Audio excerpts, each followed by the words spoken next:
Lisa wanted to show her 12-year-old son the beauty of Mount Rainier's wilderness before he became a teenager. Their camping trip was meant to create lasting memories.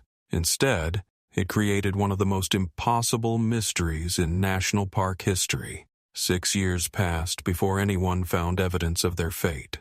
A mycologist discovered their clothes in a sacred grove, embraced by roots that glowed like stars and moved like living veins, a discovery that proved some bonds transcend death itself. Lisa Martinez had been planning this trip for months. As a single mother working 2 jobs in Seattle, quality time with her 12-year-old son Jake was precious and rare. But she'd noticed something troubling lately.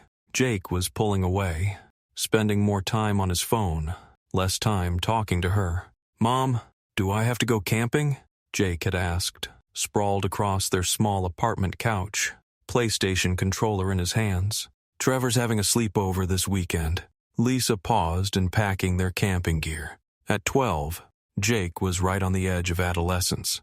Soon, he'd be more interested in friends than family adventures, more interested in his own independence than spending weekends with his mother. "When's the last time we did something together, just the 2 of us?" she asked gently. Jake shrugged, eyes still glued to his game. "We do stuff all the time."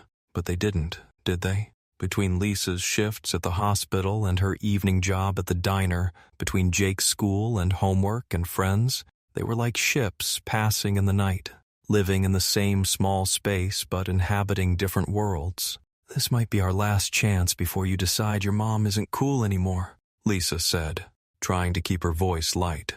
That made Jake look up. He studied his mother's face, seeing something there that made him pause. Maybe he recognized the longing, the knowledge that childhood was slipping away faster than either of them was ready for. "Fine," he said, turning off the game. "But I'm bringing my math homework. We have a test on Monday." Lisa smiled.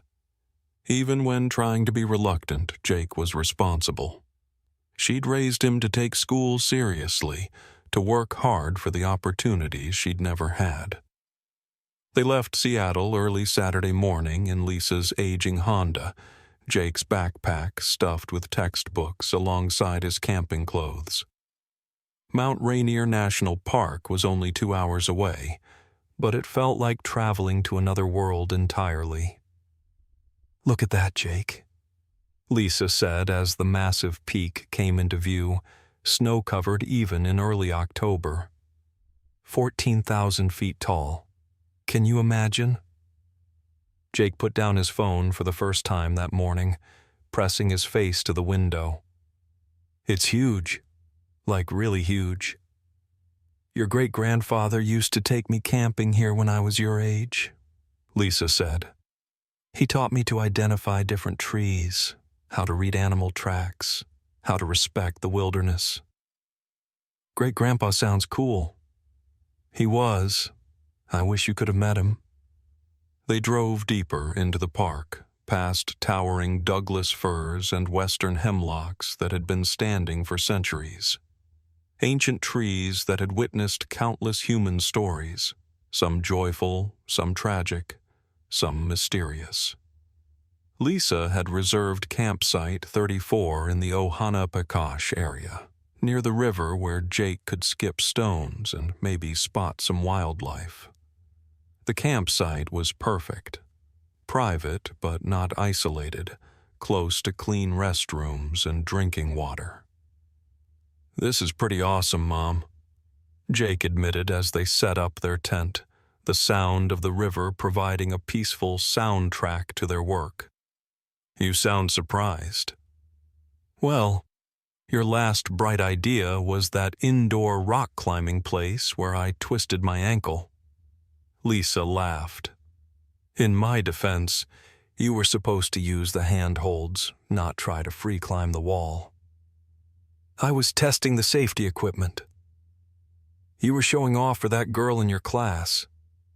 Jake's cheeks reddened. "Was not." "Was too. What was her name? Emma?" "Mom, please stop." But he was smiling now, the guarded teenager mask slipping to reveal the little boy she remembered. The child who used to tell her everything, who thought she knew all the answers to life's questions. They spent the afternoon exploring nearby trails, Jake surprising himself by enjoying the exercise and fresh air. Lisa taught him to identify different types of moss, showed him how to tell the age of a tree by its bark patterns, shared stories about her own childhood adventures in these same forests. "Did you really camp by yourself when you were my age?" Jake asked as they returned to their site. "With great-grandpa's permission and proper preparation, yes. Things were different then. More trusting, maybe. Or maybe just more naive." That evening they cooked hot dogs over their camp stove and played cards by lantern light. Jake spread his math homework across the picnic table, determined to finish his assignments before Monday's test. "Need help with anything?" Lisa asked, watching him work through algebra problems. "I think I got it, but thanks." Lisa felt a familiar pang of pride mixed with sadness. Jake was growing up, becoming independent. Soon he wouldn't need her help with homework, wouldn't want her input on his problems, wouldn't choose to spend weekends camping with his mother. "You know I'm proud of you, right?" she said quietly. Jake looked up from his equations. "For what?" "For being such a good kid. For working hard in school. For giving this weekend a chance even though you'd rather be gaming with Trevor." "Mom, you're being weird. I'm being grateful. There's a difference." They went to bed around 9, Jake's homework neatly finished and packed away for Monday's classes. Lisa lay in her sleeping bag listening to her son's steady breathing, feeling content in a way she hadn't experienced in months. Tomorrow they'd hike to Silver Falls, maybe spot some elk or mountain goats. Tomorrow they'd have another full day of memories to add to their small collection of perfect moments. But tomorrow would never come for Lisa and Jake Martinez. In the deeper parts of Mount Rainier's ancient forests, something had been stirring for centuries. Something that existed in the spaces between the living and the dead, between the natural and the supernatural. Something that fed on the strongest human emotions: love, loss, the desperate desire to hold on to what was slipping away. The entity had sensed Lisa's longing, Jake's reluctant affection, the bittersweet awareness that their relationship was changing. It was drawn to families on the cusp of transformation, to bonds that were both precious and fragile. As mother and son slept peacefully in their tent, protected by nothing more than nylon walls and their faith in the civilized world, ancient roots began to move beneath the forest floor. Slowly, quietly, purposefully. The mathematics homework sat completed on the picnic table, ready for Monday's test. The camping gear was organized exactly as Lisa preferred it, everything in its place for easy packing in the morning. By dawn, these would be the only traces left of a mother trying to connect with her growing son, and a boy who was just beginning to understand how much his mother's love meant to him. But the forest would remember everything. Every gentle word between them, every shared laugh, every moment of connection they'd managed to find in their brief time together. And 6 years later, when someone finally discovered what had become of Lisa and Jake Martinez, the evidence would prove that some love is too powerful to be erased by time, death, or the mysterious forces that lurk in the deepest parts of the wilderness. Some bonds are stronger than whatever tries to break them. Sunday morning arrived with an ominous stillness that should have been the first warning sign. Park Ranger Tom Hendricks made his regular patrol at 8 a.m., checking on weekend campers before they packed up to head home. October was one of his favorite months at Mount Rainier. Fewer crowds, crisp air, the last burst of autumn color before winter settled over the mountain. But when he approached Campsite 34, something felt wrong. No movement inside the tent. No sounds of a family preparing breakfast. No chatter between a mother and her 12-year-old son about the day's hiking plans. "Good morning," Hendricks called out cheerfully. "Beautiful day for breaking camp." Silence answered him. The Honda Civic was still parked in its designated spot, keys visible on the dashboard. Lisa's camping gear sat organized on the picnic table exactly as she'd left it. Camp stove ready for breakfast, coffee supplies neatly arranged. Jake's completed math homework weighted down with a small rock to prevent it from blowing away. But where were Lisa and Jake? Mrs. Martinez? Jake, everything okay? Hendricks called louder, approaching the tent with growing concern. Still nothing. As an experienced ranger, Hendricks had seen plenty of camping mishaps. People who wandered off trail and got lost. Families who packed up early and forgot to inform the ranger station.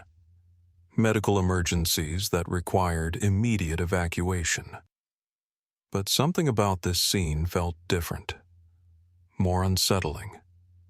Hendricks unzipped the tent flap and peered inside. What he found made no sense. 2 sleeping bags lay flat and empty, still retaining body warmth. Lisa's purse sat beside her pillow, wallet intact with her ID and emergency cash. Jake's backpack contained his school clothes for Monday, his portable gaming device, and a half-finished energy bar. People don't abandon their wallets, their transportation, their children's homework assignments, especially not responsible single mothers with jobs and obligations waiting back in Seattle. Yet Lisa and Jake Martinez had vanished without a trace. Hendricks radioed Park Dispatch immediately. "We have a situation at Campsite 34. 2 missing campers, adult female and juvenile male. No signs of struggle, no indication where they went." Within 90 minutes, Ranger Captain Sarah Chen arrived with a full search team.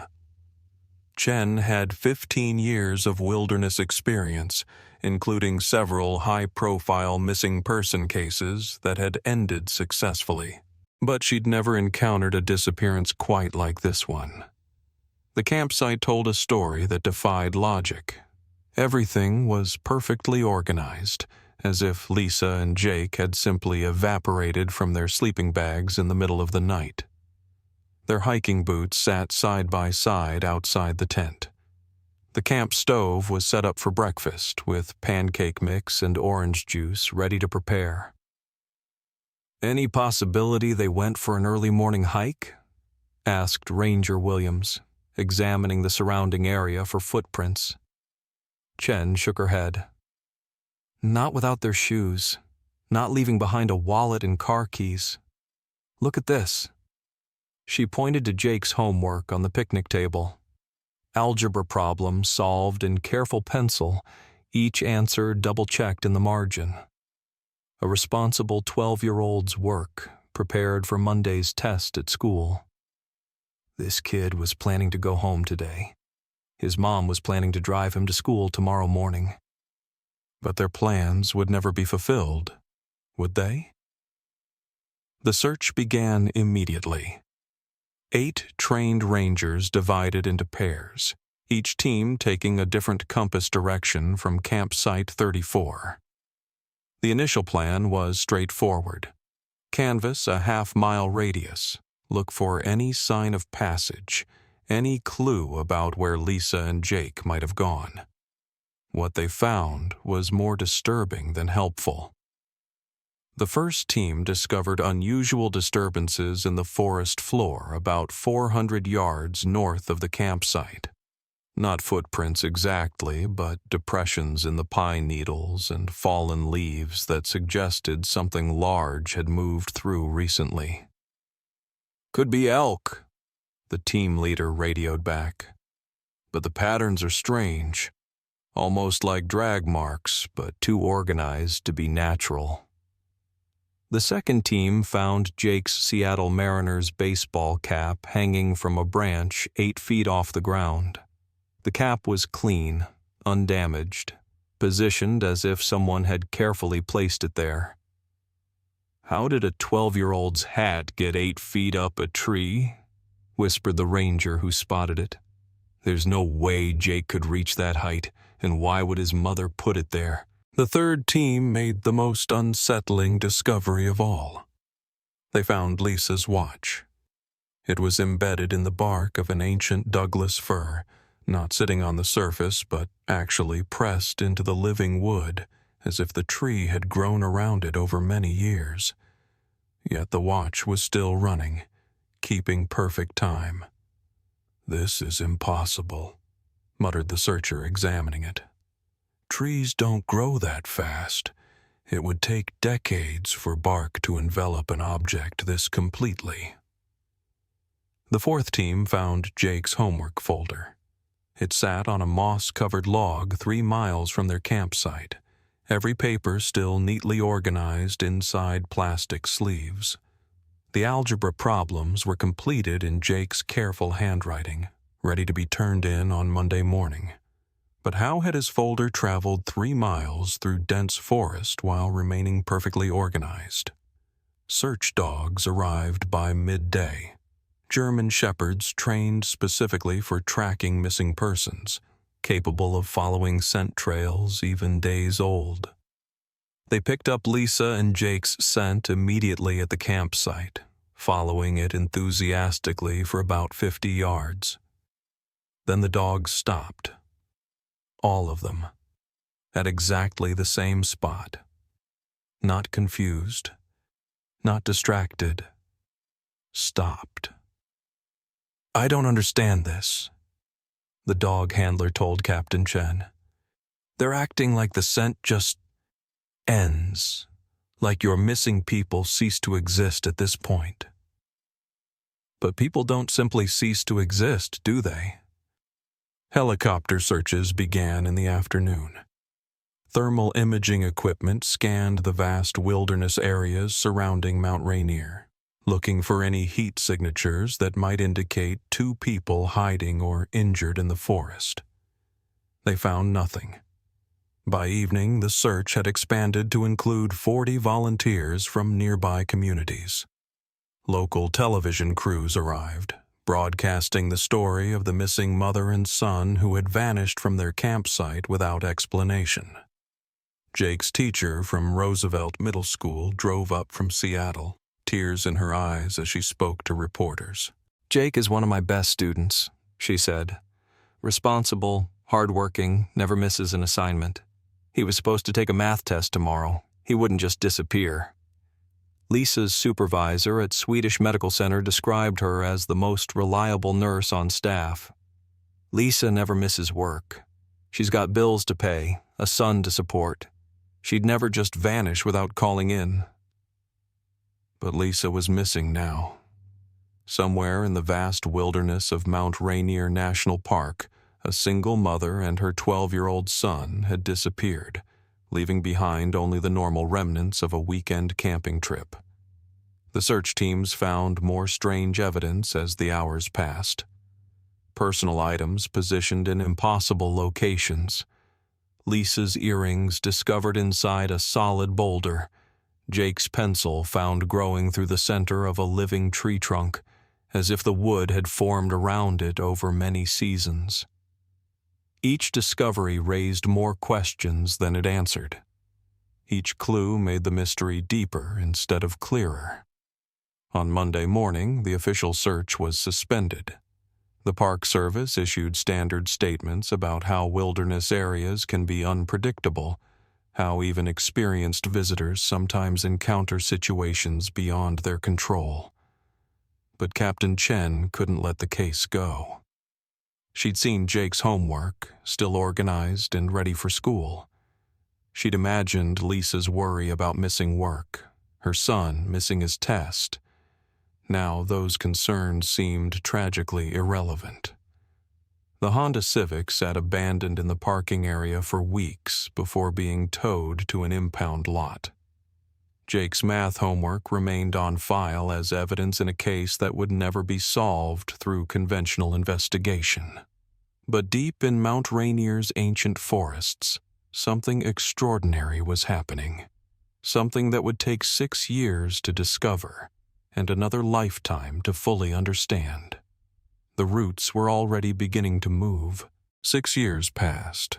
The Martinez case became a cold file buried in Park Service archives. Jake would have been 18 now, graduating from high school, maybe heading to college. Lisa would have been proud, taking photos, worrying about tuition costs like any devoted single mother.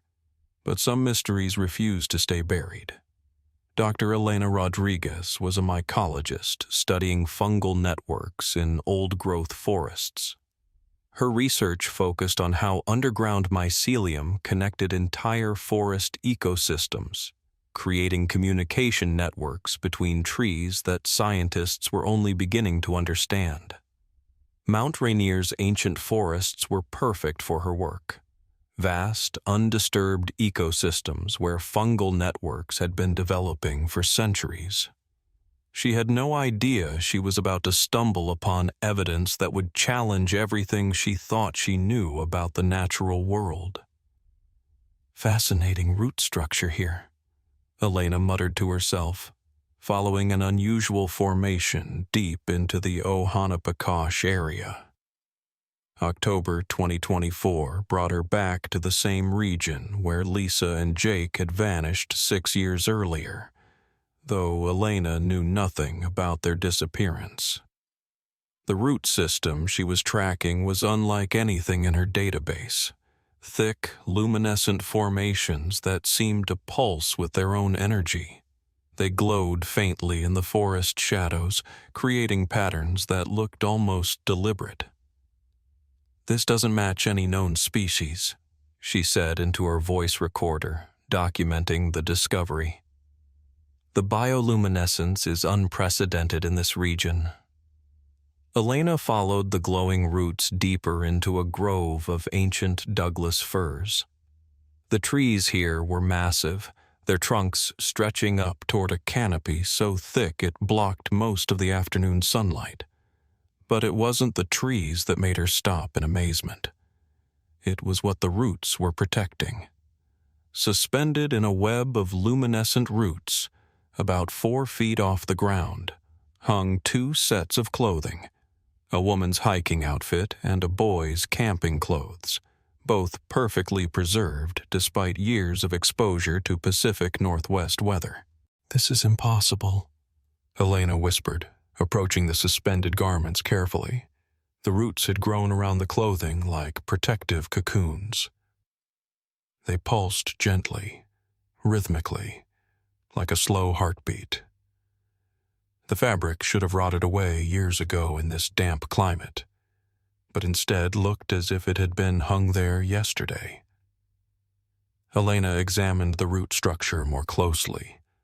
The luminescent fibers weren't just growing around the clothes. They were actively maintaining them, protecting them from moisture, insects, decay, keeping them exactly as they were when they'd first been placed here. But how had clothing ended up suspended in a grove of ancient trees? Elena took extensive photographs, documenting the impossible discovery from every angle. As she worked, she noticed something else that defied scientific explanation. The glowing roots responded to her presence. When she moved closer, they pulsed brighter. When she reached toward the clothing, they contracted slightly, as if protecting their precious cargo from interference. "They're acting like guardians," She breathed into her recorder. Elena had spent her career studying plant behavior, but she'd never encountered anything like this. Roots that glowed with their own light.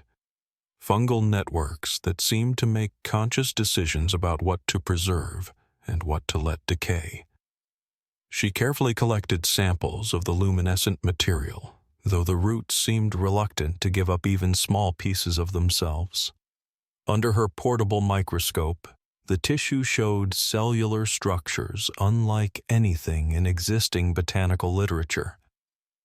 "The cells are moving," she reported, watching the sample writhe under magnification. "Actually coordinating, communicating. This isn't just plant matter. It's something else entirely."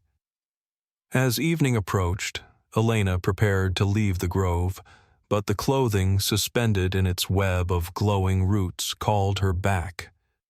There was something profoundly sad about the scene, something that spoke of loss and protection and love that transcended normal biological processes. She found clothing labels that helped identify the garments. A woman's-size medium hiking shirt from REI, a boy's-size large t-shirt from a Seattle middle school. The clothes of real people who had somehow ended up in this impossible situation. Elena drove back to her university that evening with more questions than answers. Her laboratory analysis of the root samples revealed cellular activity unlike anything in scientific literature. The tissue was alive, but not in any way that current biology could explain. "The samples show coordinated behavior," she told her research partner, Dr. James Kim. "Multiple organisms working together toward a common goal. But I've never seen fungal networks organized like this." "What kind of goal?" James asked, examining the luminescent tissue under high magnification. "Preservation. Protection. They're maintaining something, keeping it exactly as it was when they first encountered it." Elena returned to Mount Rainier the next day, bringing additional equipment and a colleague to witness her discovery. But when they reached the grove, they found something that made Elena's blood run cold. The suspended clothing was gone. The luminescent roots remained, pulsing gently in the forest shadows. But the garments they'd been protecting had vanished as mysteriously as they'd appeared. "I documented everything," Elena insisted, showing James her photographs from the previous day. "The clothing was right here, suspended in a web of roots 4 feet off the ground." "I believe you," James said, studying the glowing formations that still wound through the ancient trees. "But where did they go?" Elena had no answer. She'd discovered evidence of something extraordinary, a fungal network capable of preserving human artifacts for years, roots that glowed with their own light and seemed to make conscious decisions about what to protect. But the evidence had vanished as mysteriously as it had appeared. That night, Elena researched the history of the area and discovered the Martinez case, a mother and son who had disappeared from a nearby campsite 6 years earlier. Their clothing sizes matched the garments she'd found suspended in the grove. Lisa Martinez, age 34. Jake Martinez, age 12, she read from the case file. Vanished October 15, 2018. No trace ever found. Elena realized she'd discovered more than just an unusual fungal formation. She'd found evidence of a missing persons case preserved by something that science couldn't yet explain, but the evidence was gone now, disappeared back into the forest that had protected it for 6 long years. Some mysteries, Elena was beginning to understand, weren't meant to be solved by conventional science. Some secrets belonged to the ancient woods themselves. Elena couldn't sleep that night. The image of those glowing roots haunted her. The way they'd pulsed like a heartbeat, the way they'd seemed to respond to her presence with something resembling consciousness.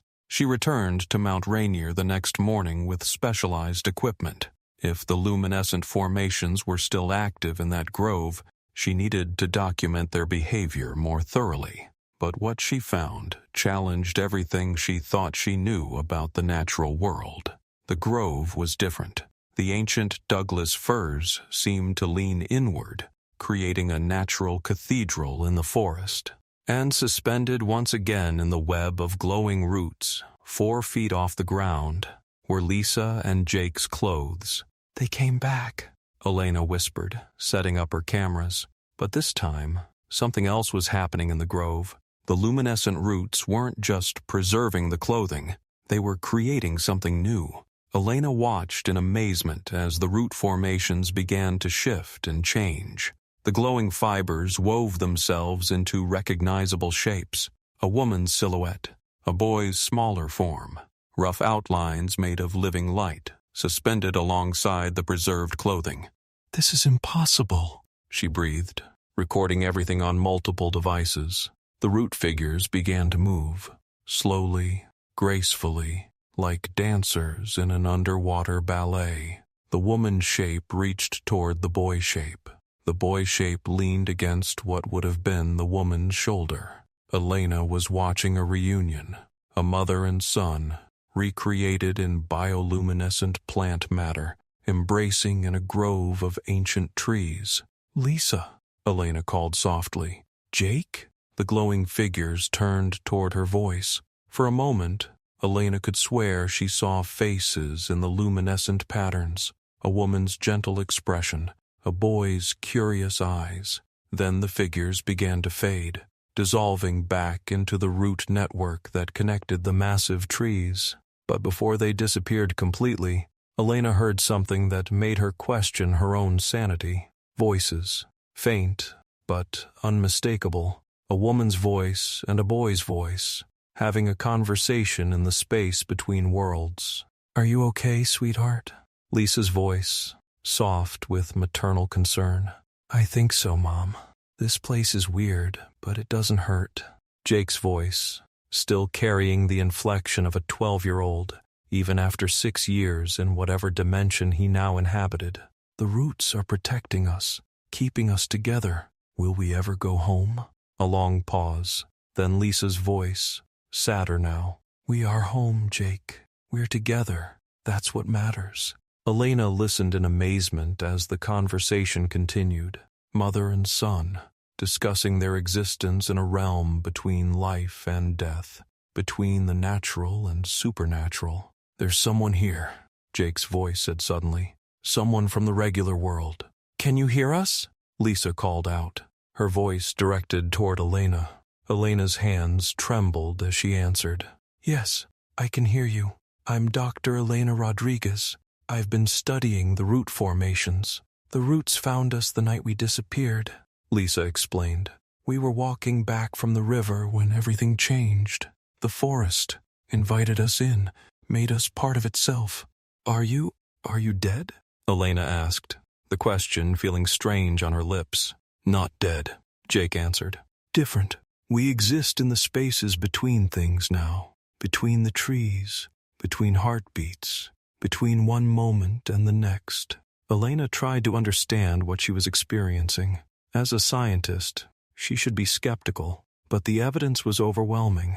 Voices from beyond normal reality, luminescent root networks that seemed to possess consciousness, clothing preserved by forces that defied natural law. "Why are you showing yourselves to me?" she asked. "Because you understand plants," Lisa replied. "You know how to listen to what the forest is trying to tell you. Most people can't hear us anymore." "What do you want people to know?" "That love doesn't die," Jake said, his young voice carrying wisdom beyond his years. "That some bonds are stronger than whatever tries to separate families." Elena felt tears streaming down her face. "Your clothes. Why do the roots preserve them?" "They're all we have left of our old life," Lisa explained. "The roots understand that some things are too precious to let decay. They keep our memories safe." As the sun began to set through the forest canopy, the voices grew fainter. The glowing root formations pulsed more slowly, like a heart preparing for sleep. "We have to go now," Lisa said. "But Elena, thank you for listening. Thank you for believing. Will I see you again?" Elena called out. "Maybe," Jake's voice echoed through the grove. "If you keep looking for us in the places where science meets wonder." The luminescent roots faded to barely visible threads of light. The suspended clothing remained, swaying gently in the evening breeze, protected by forces that conventional science couldn't explain. Elena packed her equipment as darkness fell over Mount Rainier. She'd documented something extraordinary, evidence of consciousness beyond death, plant networks that preserved human memories, a love between mother and son that transcended physical existence. But she knew no one would believe her recordings. The voices were too faint, the luminescent displays too brief, the entire experience too far outside accepted scientific reality. Some discoveries, Elena realized, weren't meant to be shared with the world. Some mysteries were too precious, too personal, too sacred to be reduced to data and peer review. She drove back to Seattle knowing she'd witnessed something miraculous, a family reunited in a realm between worlds, protected by ancient trees that understood what humans often forgot, that some bonds are eternal. Lisa and Jake Martinez were still together, still caring for each other, still creating their own version of home in the spaces between life and death. And somewhere in Mount Rainier's deepest groves, luminescent roots continued their sacred work, preserving memories and protecting love that refused to fade. Elena returned to the grove one final time before leaving Mount Rainier. The luminescent roots pulsed gently in the afternoon light, still protecting Lisa and Jake's clothing in their web of living fibers. She sat quietly among the ancient trees, listening to the forest's subtle sounds. Sometimes, when the wind was just right, she thought she could hear faint voices, a mother helping her son with homework, a boy telling his mother about his day at school. "I won't forget," she whispered to the glowing roots. "I won't forget what you showed me." Elena made her decision that evening. Instead of publishing papers about impossible plant behavior, she quietly contacted Jake's former teacher at Roosevelt Middle School. "I found something that belonged to Jake Martinez," she said simply. "Something that suggests he and his mother are at peace." Mrs. Henderson, Jake's 6th grade math teacher, broke down when Elena showed her photographs of the preserved clothing. "Jake was such a good boy," she said through tears. "Always did his homework, always helped other kids with their math problems. Lisa was so proud of him. I think they're still together," Elena said gently, "in a place where love doesn't end." Elena never returned to that grove in Mount Rainier, but she carried its secret with her for the rest of her career. Her research took new directions, studying how plants respond to human emotions, how forest networks preserve memories, how nature itself might be more conscious than science had ever imagined. The Martinez case officially remains unsolved. Park records show that Lisa and Jake disappeared from their Mount Rainier campsite on October 15, 2018, leaving no trace. Their Honda Civic was eventually sold at auction. Jake's homework assignments became evidence in a cold case file that no detective could crack. But Elena knew the truth. Some families find ways to stay together that transcend our understanding of life and death. Some bonds are so strong that even the mysterious forces of ancient forests recognize them as sacred. Mount Rainier still draws families seeking adventure in its vast wilderness. Most return safely with memories of towering trees and pristine mountain lakes. But sometimes, on quiet October evenings when mist rises through the valleys, visitors report seeing strange lights in the deeper groves, luminescent patterns that pulse like heartbeats, glowing formations that seem to move with purpose and intelligence. And deep in the Ohanapecosh area, in a grove of ancient Douglas firs that park maps claim doesn't exist, roots of light continue their eternal vigil, protecting memories, preserving love, keeping a mother and son together in the spaces between worlds. Local rangers occasionally find items of clothing suspended impossibly in tree branches, always perfectly preserved, always arranged as if by loving hands. They remove them quietly, file brief reports that disappear into bureaucratic archives. But the forest remembers everything, every gentle word between Lisa and Jake, every homework session at the picnic table, every moment of connection they shared in their brief time together. And sometimes, when the light is just right and the wind carries whispers through the ancient trees, you can still hear them, a mother and son, continuing their conversation in a place where love never ends and families are never truly separated. The roots glow on, patient as starlight, eternal as the bond between a parent and child.